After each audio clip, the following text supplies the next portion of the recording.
In Bangkok, anti-government protesters have gathered by the thousands in recent days in an effort to shut down the city and force the Prime Minister from office. The protests began after Thailand's Prime Minister Yingluck Shinawatra backed an amnesty bill that could have allowed her older brother to avoid a jail term for corruption. On assignment's Philip Alexiou talked to VOA Bangkok Bureau Chief Barry Newhouse for more. Here's a look at that. Barry Newhouse in Bangkok. Give us a quick understanding of what's going on in Thailand with the protesters, because it's a little confusing to anyone who's an outsider trying to understand what's going on. Sure. Well, we've had protests in the capital for about 2 months now. And it all started back late last year when the government tried to push through this very controversial amnesty bill. Now, this amnesty bill has to do a lot with the political unrest that's been here for about the last decade. And it really has two main sort of sides to it. One is the side of Thaksin Shinawatra, who was a former prime minister, and now his sister is the current prime minister. And they lead a very successful political party that has won a string of elections going back for about the last decade.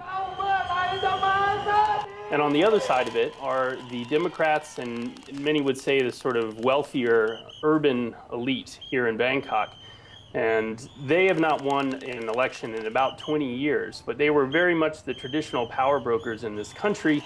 And along with the military and their allies, kind of wealthy allies in the country, they sort of were the party that gave consent to the democratically elected government. And in the past, when we would have a government that would clash with this group of people, you would see coups like we've had in 2006, and the military stepped in many times before then as well. We can't stand this government anymore.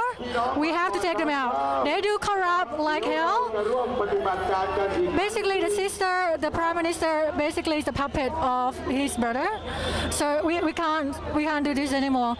Well, they do seem to have a point, because there has been corruption in the past with Thaksin Shinawatra. Now his sister running the country is, I guess there may be an investigation into a government subsidy program for farmers where the government bought rice at above prices, and now they can't seem to get rid of it. And so they're complaining about that now.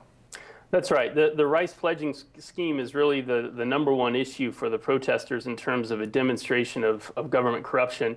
And it has been a very bizarre and very expensive program for the government. They've spent several $billions each year in order to continue this scheme, which is basically paying farmers above market rates for their rice. And they've bought all kinds of rice now that they can't sell on the open market without taking huge losses. It's these kinds of policies that the protesters say sort of delegitimize the government here and are such a bad example of governance that they deserve to be kicked out. The Prime Minister has offered to hold early elections coming up on February 2nd, and that evidently is not even appeased.